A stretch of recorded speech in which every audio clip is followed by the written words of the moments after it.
panutan yang membimbing kita dalam masalah agama. Jadi ulama itu adalah merupakan pemimpin dalam masalah agama. Jika ada masalah-masalah tentang agama yang menjadi rujukan kita, panutan kita adalah para ulama. Ya, para ulama. Yang pertama di dalam Al-Quran surat Fatir ayat yang ke-28. Ya, penulis mengambil satu ayat ini untuk mengawali bagaimana sikap kita terhadap ulama. Di situ Allah menyampaikan innama yakhshallah min ibadihi ulama. Bahwasanya di antara manusia yang paling takut kepada Allah itu adalah para ulama. Ulama itu apa sih itu? Ya, ilmu apa? Nah, kita sekarang bahas dulu. Ulama sepakat berpendapat, ya, ulama itu adalah orang-orang yang memiliki keilmuan dalam masalah agama. Jadi bukan ilmu yang lainnya. Yang disebut ulama adalah orang-orang yang ahli ilmu agama. Ya, terutama yang ada di dalam Al-Quran dan Sunnah. Maka mereka itu adalah ulama. Ulama tidak mesti harus berceramah. Ada ulama yang tidak ceramah juga. Ya. Tapi ulama itu adalah orang-orang yang mereka menguasai ilmu-ilmu agama, yaitu ilmu yang ada dalam Al-Quran dan Sunnah. Ini namanya ulama. Nah, mereka memimpin kita, mereka akan mengarahkan kita sikap apa yang kita ambil pada saat kita mendapatkan kesulitan-kesulitan, maka kita merujuknya kepada para ulama. Kalau di Indonesia ada namanya Majelis Ulama Indonesia. Maka kita merujuknya ke sana. Kemudian ketika Allah menyatakan innama yakhshallah min ibadihi ulama, yang harus kita meletakkan kepada mereka, karena ulama ini adalah orang-orang yang mereka takut kepada Allah. Maksudnya dia takut bermaksiat kepada Allah, takut dosa kepada Allah. Yang pertama, maka kita tidak boleh bersujud kepada mereka. Namun yang kita lakukan adalah husnudzon. Jadi pertama, adab kita kepada ulama senantiasa husnudzon kepada mereka. Jika mereka tidak secara terang-terangan berbuat satu hal yang menyalahi syariat, keputusan mereka, penetapan mereka, nasihat mereka, jika tidak nyata-nyata kita bisa melihat itu adalah merupakan pelanggaran syariat, maka yang perlu kita letakkan pertama sekali kepada mereka adalah husnudzon. Jadi ibu jangan bersujud kepada para ulama. Kenapa? Allah sendiri sudah menyampaikan. Allah sudah menyampaikan husnudzonnya seperti itu. Allah saja berhusnudzon kepada ulama. Apa husnudzon Allah? Innama yakhshallah min ibadihi ulama. Orang-orang di muka bumi ini yang paling takut kepada Allah itu adalah para ulama. Takut dosa, takut tidak melakukan ketaatan, takut bermaksiat, itu adalah para ulama. Maka pertama sekali adab kita kepada mereka, jangan kita bersujud, tapi hendaknya kita berhusnudzon. Ibu pernah mendapatkan kabar dari Facebook, dari WA, dari TV, seorang ulama, ya, jika ibu tidak mengetahui pengetahuan yang jelas, jangan sampai meletakkan suudzon kepada mereka. Ya, kecuali ibu tahu persis kesalahannya, itu pun nanti ada caranya. Ketika kita melihat ulama kita salah, bagaimana caranya? Maka di situ nanti ada badan. Jadi kita fahami bersama, ketika kita melihat sesuatu yang di luar keinginan kita, tidak sesuai dengan harapan kita kepada ulama-ulama kita, apa yang terjadi? Maka perkataan adabnya adalah kita berhusnudzon. Dalilnya di mana? Dalilnya di antaranya ada dalam Al-Quran, dalam surah Al-Hujurat. Berapa itu? Ya ayyuhalladzina amanu ijtanibu katsiran minadh-dhann inna ba'dadh-dhanni itsmun. Ayat 12.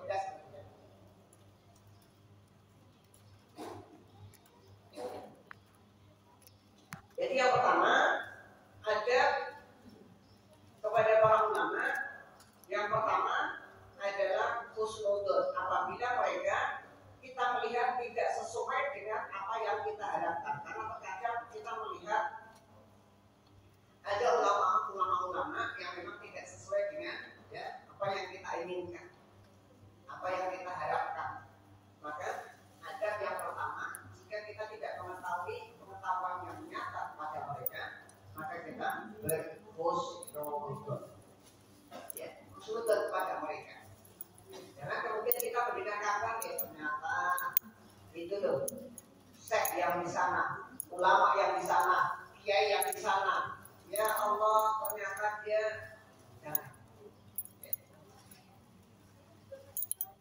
kita harus terus ngobrol dulu.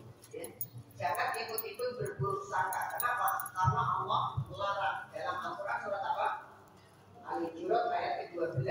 Kepada ulama, kepada orang-orang biasa pun kita ini tidak boleh bersaudara kepada orang-orang, apalagi kepada ulama. Sampai Allah menyatakan innama yasyallahu min ibadihi ulama. Sudah yakinlah kita ini bersaudara. Ulama itu mesti tahu berbuat dosa. Maka kita meletakkan yang pertama adalah husnul.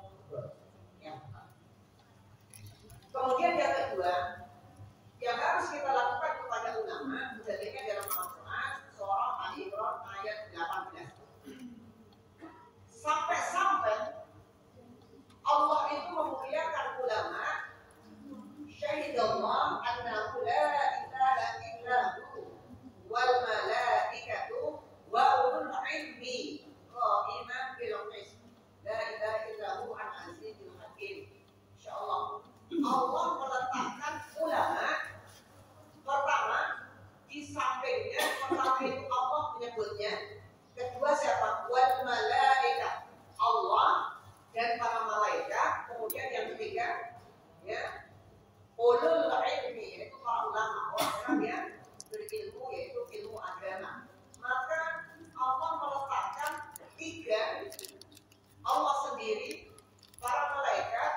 mana mungkin kita akan bisa mendengarkan nasihat.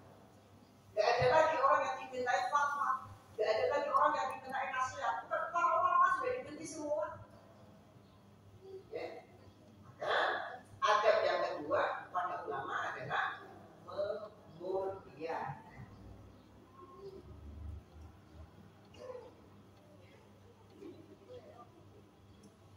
Maaf ya Bu ya, saya sedikit batuk.